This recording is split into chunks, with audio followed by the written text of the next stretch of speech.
आपने काला जादू की कहानियां तो बहुत सुनी होगी, पर जिस इंसिडेंट की आज मैं बात करने वाला हूँ वो उन सबसे बहुत हटके और दिल दहलाने वाला है। ये बात है हिमाचल प्रदेश के सबसे ज्यादा टूरिस्ट को अट्रैक्ट करने वाली जगह मनाली की।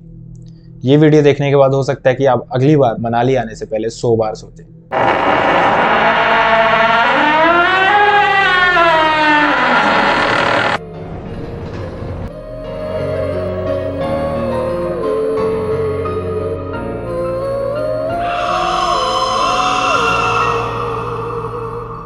तो ये इंसिडेंट है 1992 का, जब एक ही फैमिली के दो भाइयों में जमीन को लेकर कुछ कन्फ्लिक्ट चल रहे थे। स्टोरी को थोड़ा सिंपल बनाने के लिए मैं आपको इन दोनों भाइयों के बारे में बता दूं। स्टोरी के पर्सपेक्टिव से हम इन दोनों भाइयों को जगदीप और प्रदीप बुलाएंगे, जिनमें से जगदीप बड़ा भाई था और प्रदीप छोटा भाई।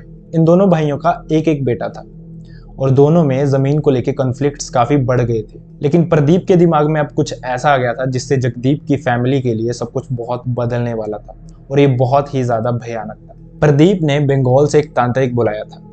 उसका प्लान ये था कि वो जगदीप के बेटे को काला जादू से धीरे धीरे खत्म करना चाहता था, जिससे प्रदीप या फिर उसकी फैमिली पे कोई शक भी ना करे और जगदीप का बेटा अपने आप ही खत्म हो जाए, जिससे सारी की सारी प्रॉपर्टी प्रदीप के बेटे के नाम हो जाए। जो तांत्रिक प्रदीप ने बुलाया था वो उस समय के सबसे टॉप के तांत्रिकों में से एक था और जिस काम के लिए वो आया था उसने उसको बाखूबी निभाया। तो उन्होंने सबसे पहले जगदीप के बेटे के पैरों की मिट्टी उठाई और उस पे उस तांत्रिक ने जादू टोना करके उसके पीछे एक जिन लगा दिया। ऐसी सिचुएशन में होता है ऐसा है कि ये जो जिन होते हैं, जिन लोगों को ये लगाए जाते हैं, उनको वक्त बे वक्त दिखाई देते हैं और धीरे धीरे करके वो उनको पोजेस्ट कर लेते हैं और वो इंसान इस हालत में पहुंच जाता है कि वो खुद को हार्म करना शुरू कर देता है और इसी तरह धीरे धीरे हार्म करके वो अपनी ही जान ले लेता है। उससे अगली ही रात जब जगदीप का बेटा रात को बाहर टॉयलेट करने गया तो उसे बाहर से एक पायल की आवाज सुनाई दी। थोड़ा आसपास जब उसने देखा तो उसे एक फीमेल शैडो दिखाई दी और उसे देखते ही एक तरह से हिप्नोटाइज हो गया और उसने उसको फॉलो करना शुरू कर दिया। अब उस रात ये हो सकता था कि उस तांत्रिक ने जिन को जिस काम के लिए जगदीप के पीछे लगाया था वो काम जिन उसी रात कर देता, लेकिन अभी जगदीप के बेटे की किस्मत अच्छी थी। थोड़ी ही दूर तक जब उसने जिन को फॉलो किया तो उसके बाद गाँव के कुत्तों ने जोर जोर से भौंकना शुरू कर दिया, जिससे जगदीप का बेटा अपनी सेंसेस में आया और उसने अपने आप को घर से काफी दूर पाया, जिससे वो काफी डर गया और एकदम से भाग के अपने घर पहुंचा। जगदीप का बेटा भाग के घर तो पहुंच गया था, लेकिन वो डर से इतना कांप रहा था कि वो रात भर सो ना पाया। जैसे तैसे उसने रात निकाली और सुबह उठते ही उसने सबसे पहले अपनी फैमिली के साथ ये इंसिडेंट शेयर किया। लेकिन घर वालों के लिए ये सब कुछ सुनना नया था। लाइक अगर किसी इंसान के साथ ऐसा कुछ ना हुआ हो और उसको बताया जाए कि किसी इंसान के साथ ऐसा हुआ है तो वो उसको सच नहीं मानेगा।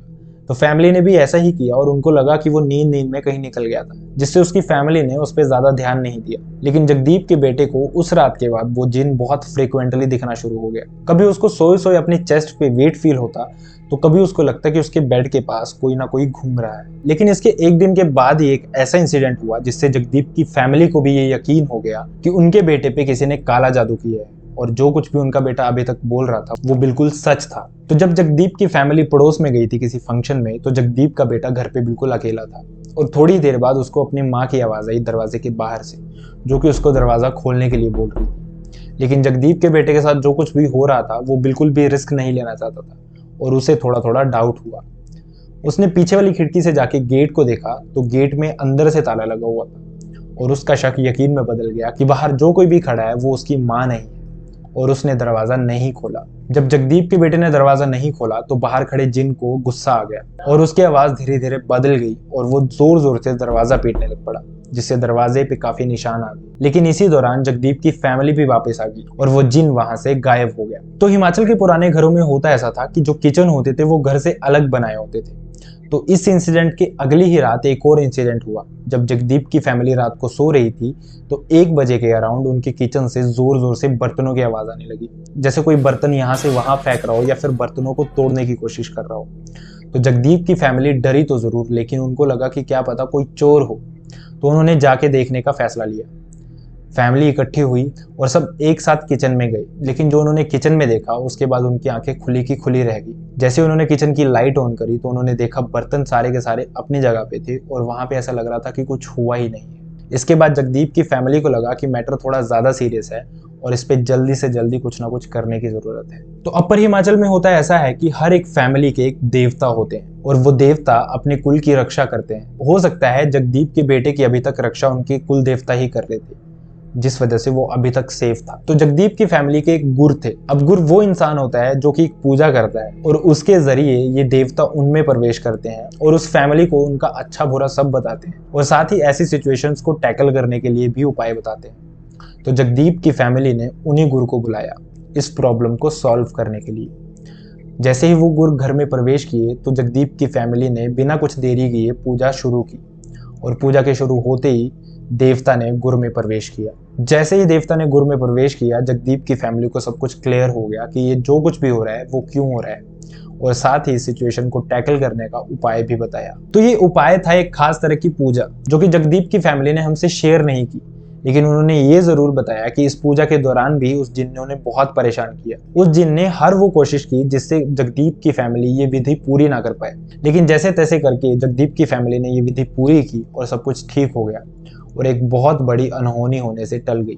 तो ये थी अपर हिमाचल के काला जादू की कहानी। आई रियली होप कि आपको ये कहानी पसंद आई हो, और अगर आपको कहानी पसंद आई है तो वीडियो को लाइक करना ना भूले, चैनल को सब्सक्राइब करना ना भूले, और साथ ही अगर आपके पास या फिर आपके किसी नोन के पास ऐसा कुछ इंसिडेंट है तो मुझसे मेरी मेल आईडी के थ्रू शेयर करना ना भूले। मेल आईडी मैंने डिस्क्रिप्शन में शेयर की हुई है। So see you next time in the next video. Bye bye.